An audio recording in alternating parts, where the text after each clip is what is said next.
suis avec les porte-paroles d'une coalition naissante dans la MRC Rivière-du-Nord qui s'appelle la coalition Alerte à l'enfouissement Rivière-du-Nord pour la MRC que nous habitons. Je suis avec Normand Baudet ainsi que Chantal Mougenot. Et notre objectif aujourd'hui, c'est de parler d'abord de la vocation de votre organisme. Je vais la présenter brièvement. Vous êtes une organisation qui veut faire valoir aux gens la nécessité qu'on se dirige vers une société à zéro déchet. C'est-à-dire dans un monde que vous souhaiteriez construire avec la population, on ne jetterait plus rien et on n'enfouirait plus de déchets. C'est la tendance. On veut recycler, réutiliser, etc. Vous êtes ici de façon plus spécifique aujourd'hui parce que le dépotoir de Sainte-Sophie, qui est dans notre région, opéré par une compagnie qui s'appelle Waste Management, existe, lui, depuis 1964. Les gens de la région savent que ce dépotoir-là a d'abord appartenu à une famille qui s'appelait la famille Richer. Et au fil des ans, il a pris de l'ampleur. Aujourd'hui, c'est un des importants dépotoirs au Québec, opéré par Waste Management. Ce dépotoir-là arrive à la fin de sa certification présente et va saturer l'utilisation de matières enfouies, va saturer la limite qui lui avait été accordée. Et Waste Management demande maintenant un prolongement de ce mandat-là pour les années 2022 à 2040. Et que ce prolongement-là permettrait d'enfouir 18 millions de tonnes de déchets, ce à quoi vous vous objectez. Alors, je vais vous demander dans un premier temps, qu'est-ce qu'elle veut, votre coalition, en termes qu'est-ce que vous revendiquez à court terme dans le cadre de cette nouvelle demande-là de 18 millions?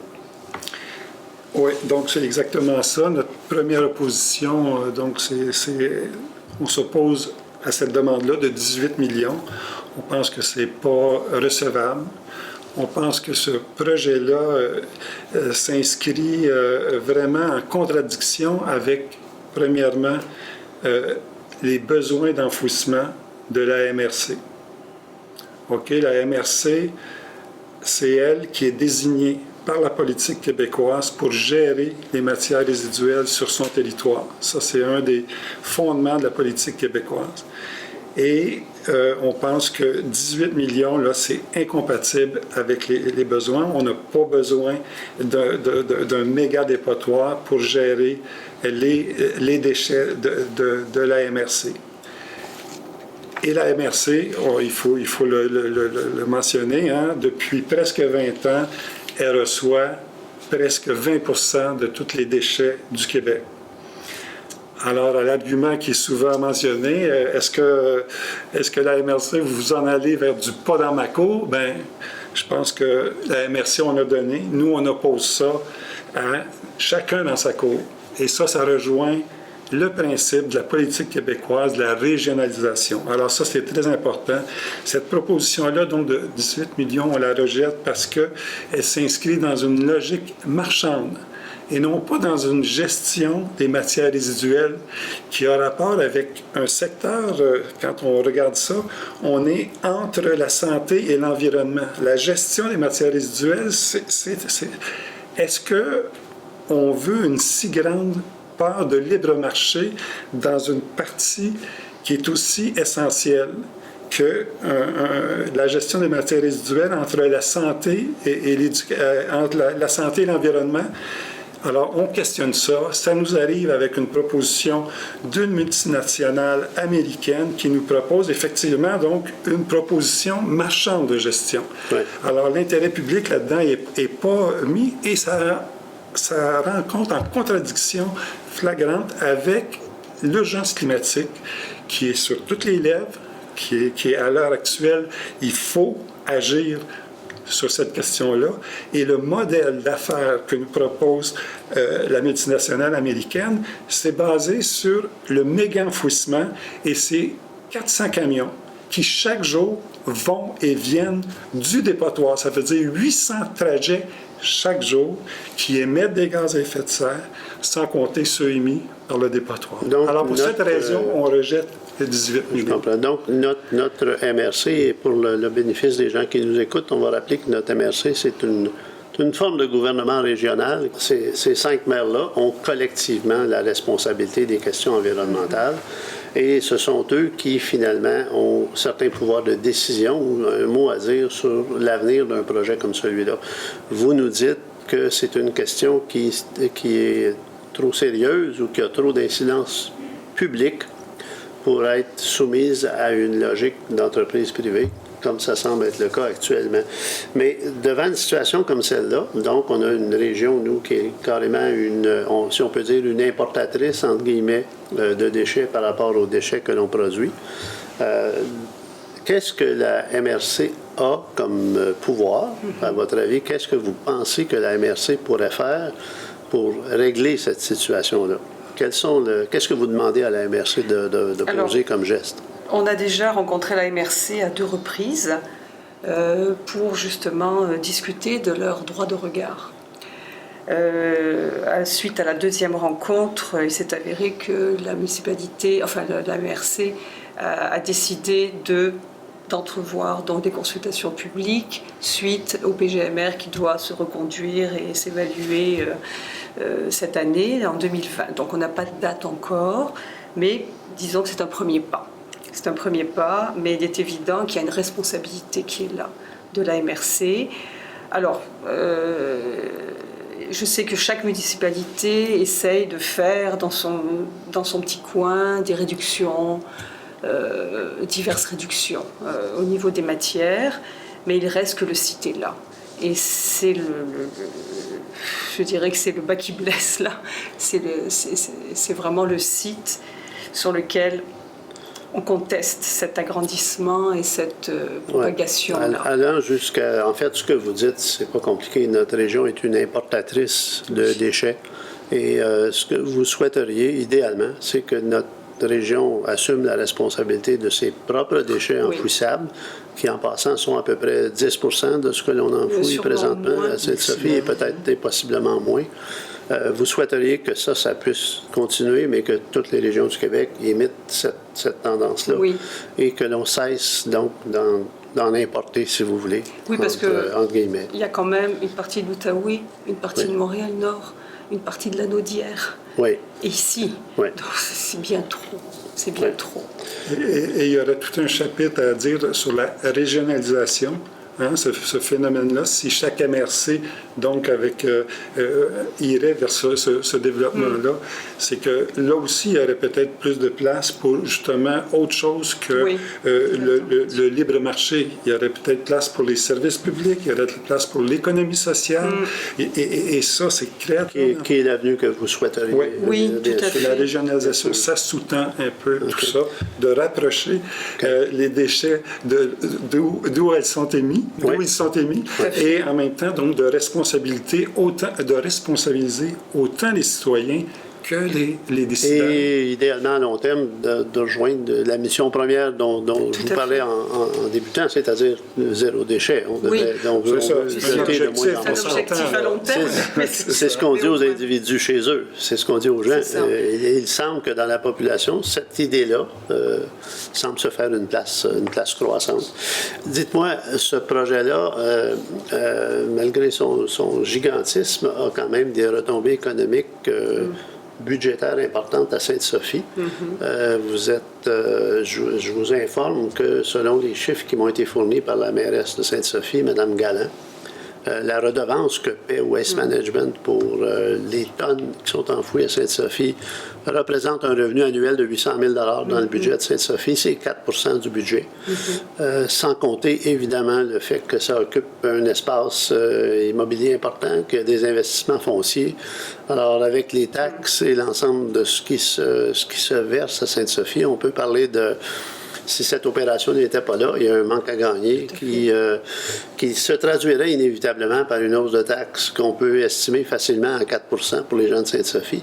À ces gens-là, est-ce qu'on doit carrément leur dire, écoutez, vous devez faire un sacrifice de 4 % ou qu'est-ce qu'on peut leur dire? Écoutez, là, je m'avance peut-être, mais une MRC, c'est quand même un ensemble de municipalités. Et je pense qu'il y a une responsabilité générale. Et puis, oui, pourquoi toutes les municipalités n'auraient pas une augmentation de taxes pour combler, parce que c'est pour toute la MRC finalement. Sainte-Sophie offre le lieu, oui, et bien heureux encore, mais en même temps, on ne peut pas demander aux citoyens de Sainte-Sophie d'être pénalisés. Ça pourrait être difficile, mais ça peut être à l'ensemble de la MRC, des citoyens de la MRC. Par ailleurs, il est permis de croire que les municipalités de la région, si jamais les déchets allaient dans un lieu moins rentable, pourraient peut-être, toutes les autres municipalités pourraient peut-être avoir un coût la tonne qui serait un peu supérieur. Oui, il y aurait un impact. Aussi. Alors, finalement, les gens doivent réaliser que cette décision-là peut aussi avoir des impacts économiques. Mais c'est difficile de dire, enfin de penser, de croire que la MRC donnerait comme la décision à Sainte-Sophie. Bien sûr, c'est le lieu d'enfouissement, mais c'est aussi une concertation de la MRC. On ne peut pas donner et dire c'est Sainte-Sophie qui va décider. Je pense que c'est important qu'il y ait une consultation de toutes ces municipalités, et puis peut-être, oui, une solidarité entre les... je pense que les citoyens seraient d'accord de toute la MRC de dire, on paye un petit peu plus sur nos taxes pour compenser. Il va falloir que, de toute façon, dans les années à venir, on n'aura pas le choix. Drastiquement, il va falloir prendre des moyens si on veut s'en sortir. Donc ça, on ne pourra pas y couper. Il va falloir trouver et faire des priorités. Et puis, malheureusement, ça va être avec des moyens peut-être qui ne plairont pas, mais qui seront nécessaires. Et entendons-nous par des moyens qui ne plairont pas. Là on a le dilemme entre santé publique, entre le dilemme économique, que tu as dit très bien, et la santé publique. L'enfouissement, ce n'est pas une solution. L'enfouissement qui est là, comme on va peut-être l'expliquer, on questionne l'impact de tout ça. C'est sûr que ce dépotoir-là contamine, c'est reconnu même, à quel niveau, ça reste à définir, les nappes phréatiques. L'impact de la santé publique par un dépotoir comme ça, dont on n'a pas vraiment complètement fait le procès. Les coûts pour en venir. Sainte-Sophie va peut-être souhaiter qu'on soit là au bout de 30 ans, le reste du Québec et des périodes de taxes, quand l'argent qu'ils auront reçu pour gérer ce qui va dépotoir, va s'apercevoir que c'est pas fini et que c'est des millions peut-être qui sont en jeu dans cette question-là. Donc, parce que c'est une autre question qui est plus large, mais que vous mettez de l'avant également, le fait que, bien sûr, dans les lois, dans les règlements actuels, les entreprises qui font de l'enfouissement doivent prévoir des sommes pour remettre en état les sites. Ce que vous dites, c'est que ces sommes-là vous apparaissent à la limite de ce qui est suffisant, voire carrément insuffisante, et vous souhaiteriez également qu'il y ait des études indépendantes plus poussées qui se fassent sur l'ensemble de ces coûts-là. Ça fait partie de l'ensemble des choses que vous allez revendiquer auprès du Bureau des audiences publiques sur l'environnement, qui tient, au moment où on se parle, on est aujourd'hui le 10 janvier. Ces audiences ont lieu dans quelques jours à Saint-Jérôme. Alors, j'imagine que vous allez y être et que vous invitez les gens à s'y rendre. Votre organisation, comment les gens qui seraient inspirés par votre message, comment ils vous contactent? Alors, on a un téléphone, on a un courriel. Alors, est-ce que vous êtes facile à trouver via Internet? Oui. On n'a pas encore. On a une page, ça fait que ça s'est formalisé dans les jours passés. Alors, on a une page Facebook qui s'en vient. OK. Puis, on va revenir parce qu'on a des attentes par rapport à ces audiences publiques-là. Okay. Et au retour, si vous avez de l'intérêt comme média de savoir comment les audiences se sont déroulées, on va être prêt à les commenter. Okay. On prévoit des activités entre la partie d'information et des mémoires. Il y a 20 jours. Oui. Alors, là aussi, la population va être rejointe, invitée. Donc, il y a notamment un film extraordinaire sur les enjeux de gestion des matières résiduelles qui s'appelle « La poubelle province » de Denis Blaquière. Un documentaire qu'on trouve facilement sur Internet et qui cerne les enjeux et qui est très intéressant.